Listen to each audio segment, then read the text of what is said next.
because you have grown so fat. They enter Ayin. They pass through Migron. They store supplies at Michmash. They go over the pass and say, "We will camp overnight at Geba." Ramah trembles. Gibeah of Saul flees. Cry out, O daughter of Galim. Listen, O Laisha. Poor Anathoth. Madmanah is in flight. The people of Gebim take cover. This day they will halt at Nob. They will shake their fist at the mount of the daughter of Zion, at the hill of Jerusalem. See, the Lord Almighty will lop off the boughs with great power. The lofty trees will be felled, the tall ones will be brought low. He will cut down the forest thickets with an axe. Lebanon will fall before the mighty one.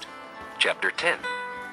Woe to those who make unjust laws, to those who issue oppressive decrees to deprive the poor of their rights and withhold justice from the oppressed of my people, making widows their prey and robbing the fatherless. What will you do on the day of reckoning, when disaster comes from afar? To whom will you run for help? Where will you leave your riches? Nothing will remain but to cringe among the captives or fall among the slain. Yet for all this, his anger is not turned away. His hand is still upraised. Woe to the Assyrian, the rod of my anger, in whose hand is the club of my wrath. I send him against a godless nation. I dispatch him against the people who anger me, to seize loot and snatch plunder and to trample them down like mud in the streets. But this is not what he intends. This is not what he has in mind. His purpose is to destroy, to put an end to many nations. Are not my commanders all kings, he says? Has not Calno fared like Carchemish? Is not Hamath like Arpad and Samaria like Damascus? Has my hand seized the kingdoms of the idols, kingdoms whose images excel those of Jerusalem and Samaria? Shall I not deal with Jerusalem and her images, as I dealt with Samaria and her idols? When the Lord has finished all his work against Mount Zion and Jerusalem, he will say, I will punish the king of Assyria for the willful pride of his heart and the haughty look in his eyes. For he says, by the strength of my hand I have done this, and by my wisdom, because I have understanding. I removed the boundaries of nations. I plundered their treasures. Like a mighty one I subdued their kings. As one reaches into a nest, so my hand reached for the wealth of the nations.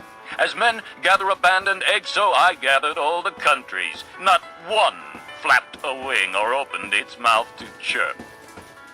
Does the axe raise itself above him who swings it, or the saw boast against him who uses it? As if a rod were to wield him who lifts it up, or a club brandish him who is not wood. Therefore the Lord Almighty, will send a wasting disease upon his sturdy warriors. Under his pomp a fire will be kindled like a blazing flame. The light of Israel will become a fire, their Holy One a flame. In a single day it will burn and consume his thorns and his briars. The splendor of his forests and fertile fields it will completely destroy, as when a sick man wastes away. And the remaining trees of his forests will be so few that a child could write them down. In that day, the remnant of Israel, the survivors of the house of Jacob, will no longer rely on him who struck them down, but will truly rely on the Lord, the Holy One of Israel. A remnant will return. A remnant of Jacob will return to the mighty God. Though your people, O Israel, be like the sand by the sea, only a remnant will return. Destruction has been decreed, overwhelming and righteous. The Lord Almighty, will carry out the destruction decreed upon the whole land. Therefore, this is what the Lord Almighty says. O my people who live in Zion, do not be afraid of the Assyrians, who beat you with a rod and lift up a club against you as Egypt did. Very soon my anger against you will end, and my wrath will be directed to their destruction.